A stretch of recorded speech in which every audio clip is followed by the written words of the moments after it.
and welcome to M is For. This is after lunch Monica wearing early morning makeup Monica. So we'll see how it all goes. I just finished walking my dog and I have a little T-zone oil, but I was also blowing my nose during the during the walk. I had a little run-in with a gentleman with a leaf blower who was not at all paying attention and just like, so anyway, that's what happened there. I was very excited this morning in my early morning Zoom. I got a compliment from one of my coworkers that my makeup was really on point this morning. So at least starting out, we were okay. My neck's having some irritation today, so it's really red and blotchy and I don't have anything on it, and that's fine. I have no idea what it's reacting to, but it's reacting to something. What I've got on my face before we get started to the actual video, this is the Fenty, the Blur Stick for my foundation, shade 3. It's really great. The only thing is if your combination skin or dry skin is good, oily skin maybe not. I would definitely repowder it because I get a little shiny halfway through. When my chin skin is really a lot of texture, it's not great on that, but otherwise this is a really nice formula. I like the liquid of the Fenty also. I am wearing ColourPop Eternal Flame lip gloss. The Rare Beauty Happy Soul for the bronzer. My dog just left the room. She's had enough of my business. In the ColourPop, this is the cream blush in Adore You. I can actually open these, unlike the plastic packaging for like the powder.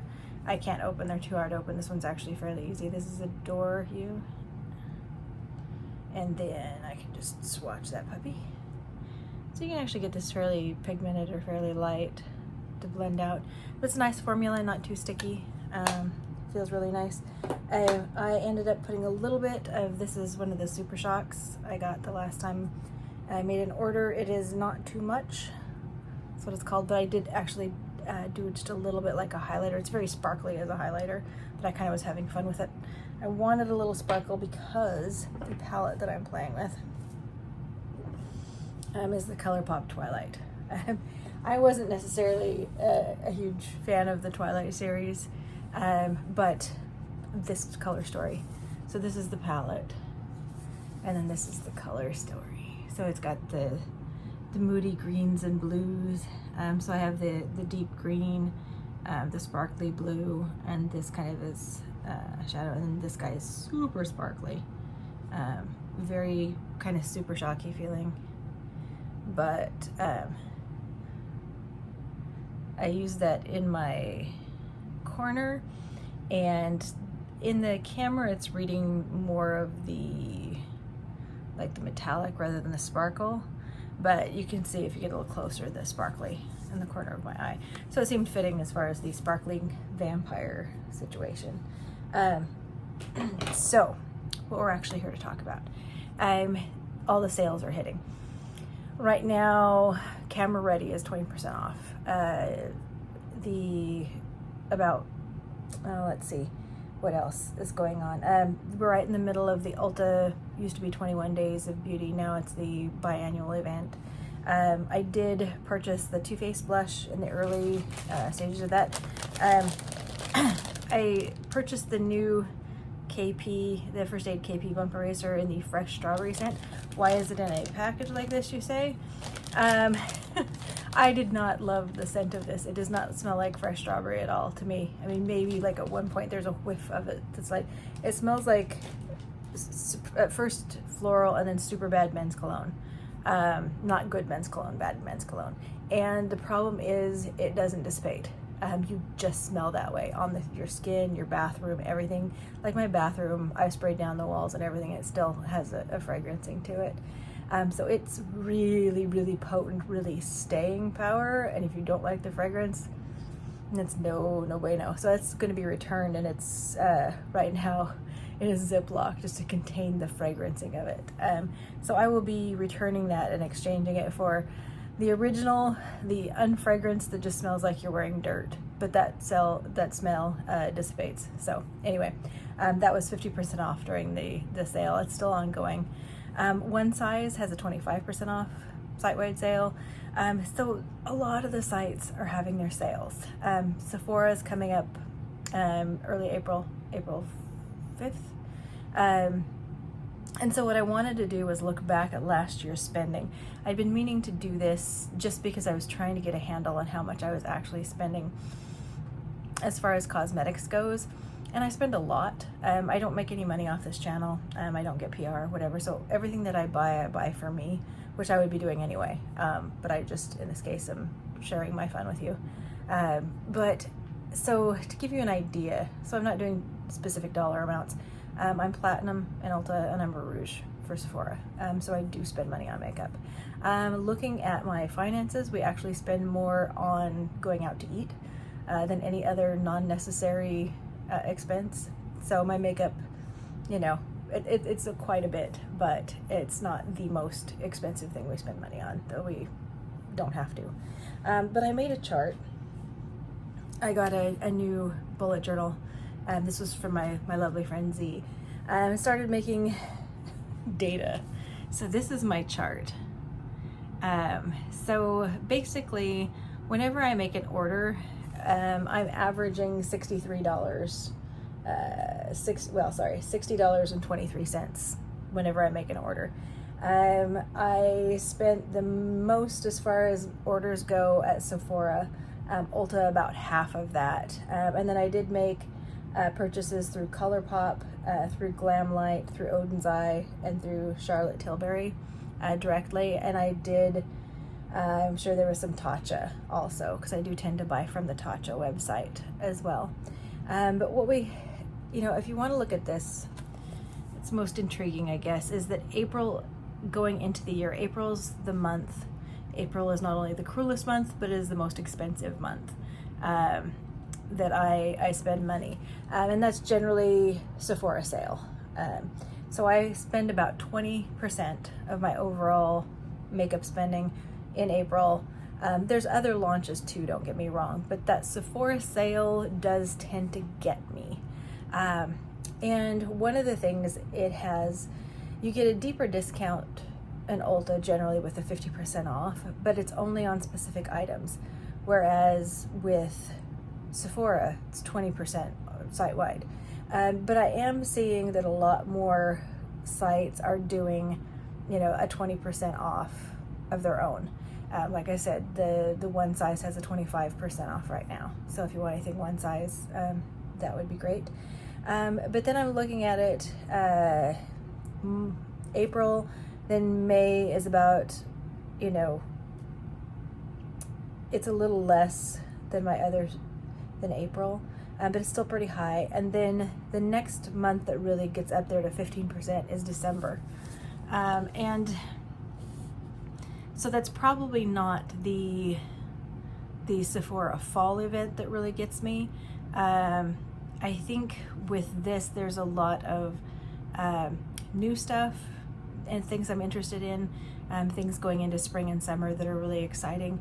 But I think in November, there's a lot of just purchasing things that are refills, and then occasional other items, some gifting going into December. But December is really, again, where I'm getting high numbers. And I think some of that is there's a lot of December releases.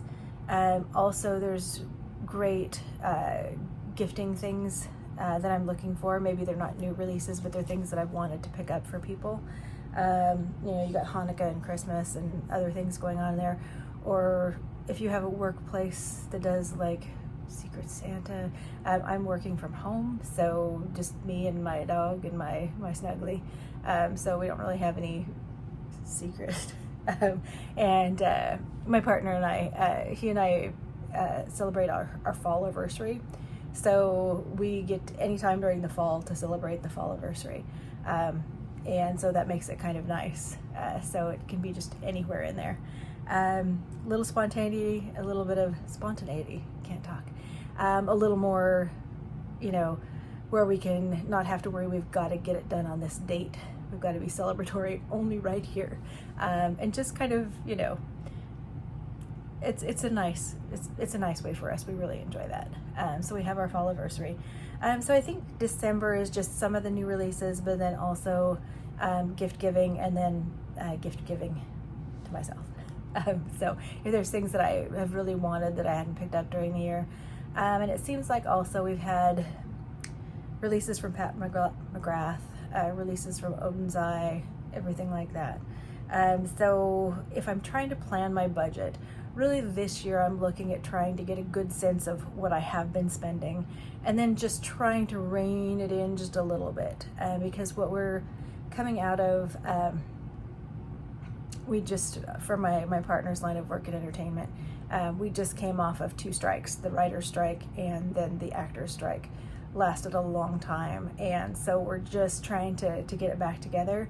Now he did just pick up a new show. It's going to be a police procedural that he's working on, and so we did have a cocktail party on Saturday with the director of photography and the other people in the camera department. I was really happy with the look I created. I used the Lavender One palette by Lawless. I really do love this palette. It's so easy to work with, super blendable. It's on the powdery side, but it's like good color payoff, really, really easy to apply and just nice. So if I need something that's kind of foolproof and fast, I go there. I use the One Size Attention Seeker blush, which was lovely. And then I wore, for Charlotte Tilbury, I did my Hollywood Bronze and Glow. This is my favorite contouring-y sort of thing. So it's just light bronzy, light highlighty, just very pretty. And I used the new Charlotte Tilbury Rose to Fame lipstick for that. So that was all well and good. So had some ability to get dressed up, to go be social, and to wear some cosmetics that I was excited about. But so he's got a gig going through probably July, and then me, I'm just trying to be careful. We've had a lot of reduction in forces at work, so it's one of those things. We just merged with another company, so who knows what the situation is, but I feel like it's in my best interest to have a little bit more cash on hand, just in case. So just trying to tone down the spending, but of course you don't know what to do if you don't know where you are. So this is me kind of looking back at 2023, going, okay, where did I spend the most money? How can I rein that in a little bit?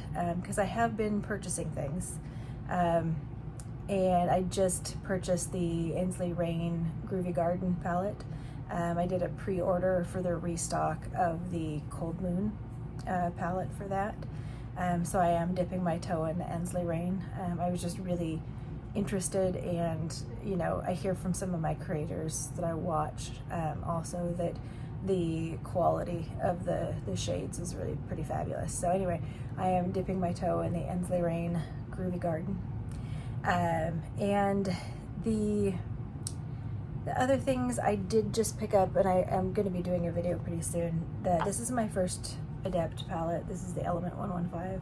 I did just pick that up. I also, during the 21 days, that's not the 21 days, the Fenty Beauty, I already had the other shade, the Gemini Me, and this is Fuchsia Wife. Yeah. Oh no, this is Gemini, and I had Fuchsia Wife from before. So I'm going to be pairing this with this palette coming up. You'll probably see that in a video. I'm really excited to take this for a spin. My first Adept palette. I used Heather's code. But anyway, really excited about that. This is a nice kind of the faux leatherish silver packaging. So I'm excited to get into that. So I feel like I'm probably going to be getting some more indie brands. There's not a lot else that's really gotten me excited.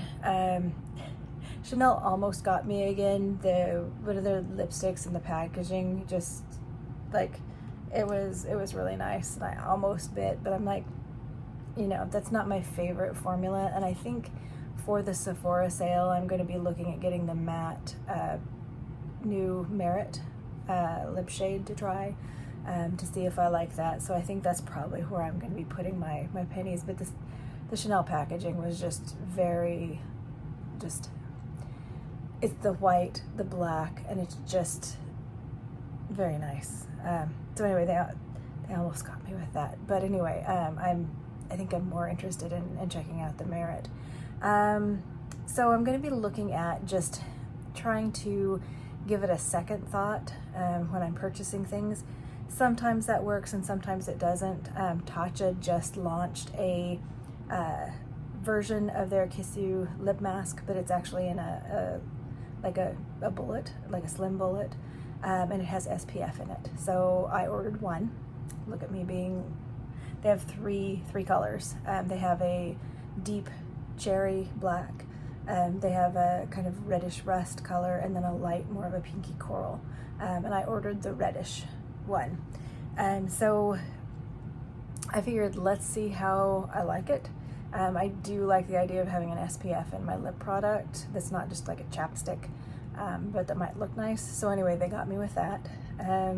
But I'm trying otherwise. That's my holding back, is like, I don't need to immediately purchase all three colors. I can wait, see if I like it, see if it's worth $34. And then if it comes to Sephora, and maybe it's at Sephora by the time the sale's on, maybe I pick up another one.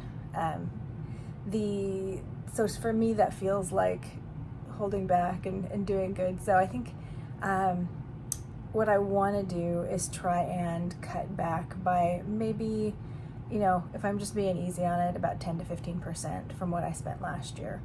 But I'm assuming that there's going to be, in April for the Sephora sale, there's going to be things that I'm wanting to pick up, and that's going to be another high month. But I do have lower months to kind of work into it. There's some things that I might pick up at a later date. I was interested in picking up the Glamlight Kiss palette, the Rock Band, and the lip collection from that. There's a liner and a lipstick that I'm interested in, but I just decided to hold off. I went through all of my Glamlight palettes and I swatched the colors that I was most interested in, the Kiss palette, and I'm like, I have variations of these in a couple of the large Scooby-Doo palette, and some in the Barbie palette, and some in the Rick and Morty palette. So I was like, well, technically I think I could probably get this same look. Now having all of them in the same place, maybe. But anyway, so I did calm myself down. So it's kind of like that, the wish list and wait, but not totally. Like, I'll open up a window, I'll put together a cart, and then I'll just like, okay, is this it? And I did that with Camera Ready, and unfortunately, because I didn't hit purchase on that, a couple of the items that I was interested in are out of stock now. So, that has its downsides. The wish listing and wait is like, now it's out of stock. Will it get in stock back before the time's over for the sale? Maybe, maybe not. So that's kind of the downside, that fear of missing out. Like, if I don't purchase it right now, it's going to be gone. That's how I felt with the Summer Fridays, the birthday cake limited edition lip balm, which I love those. They sold out on their site. They sold out on Sephora. I was like, well, darn it. Okay. Then they suddenly came back on Sephora's, and I was like, well, maybe I'll get it tomorrow. I'll just put it together tomorrow, and it sold out again. So anyway, that's kind of what we're looking at. But I did want to just put that, this is kind of a short video, but just to kind of preface with, I'm trying to have a little more cash on hand, and I just needed to know what I spent last year. So, if you're at all in that sort of framework of maybe it's better to know. Sometimes I think I spent, exactly the right amount that I wanted to spend. But other times, like I said, after 2 strikes and a potential, my partner's union might strike in July. They just started negotiations a little bit ago. So, we may be in a 3rd strike. So I'll be the provider for us. So the idea of having just a little more cash on hand is a good one, I think. So we're going to see if I can cut down about 10 to 15% of my spending, And, you know, I'll show you when I get stuff. The other new thing that I picked up recently was the Danessa Myrix. This is the Blur kind of a primer. It's a water serum that goes to a powder theoretically. I have not really noticed that it does anything for me, but I know it seems like for the people skin that loves like the balm powder, that this is really working well for them. The balm powder with the Upslight doesn't really do anything for me as far as oil absorbing, and it also, this doesn't seem to be either, although this is not the same formulation, but it's another kind of Annette for oily people. But maybe there's just something with my skin where it just doesn't do, because I know other people really enjoy this, but for right now I'm liking my YSL Blur primer better than this. But it is really good packaging. It's like brilliant for like not the stopper just being a, you know, point and click, but it is very liquidy, very watery, and I'm just not noticing on my face that it's doing much. So if you're, you know, like I said, if you like the balm powder, you might like this. If your skin's oily, for me it's not really doing anything. So that's kind of it as far as what I have picked up lately, what I'm thinking about picking up. My Sephora, I am planning on getting the Danessa Myrix Yummy skin tint to try finally. I've been meaning to pick that up forever. And the Merit Matte lip colors. I have some other things on my wish list, but I'm not quite sure about that. So I'll probably check in with you a little bit closer to time for the Sephora sale. And then we can compare at that point in time when we hit April, we'll compare how I did in April as compared to last April. But just kind of giving you the heads up about how I'm prepping to go into the month of April, going into the sales, and then I can look back for March and April for the Ulta sale and then for the Sephora sale and see if I've been able to kind of rein it in a little bit. So anyway, there's little mini reviews throughout this. The one thing about the First Aid KP Bumper Race with the fresh strawberry, check the scent in it if you can before you order it, because that was a no bueno for me. I'm going back to the mud and dirt smell. So anyway, hope everyone's well and having fun with their makeup, and is going to have a great rest of your day, however long that is. So anyway, take care. We'll see you in the next video. Bye-bye.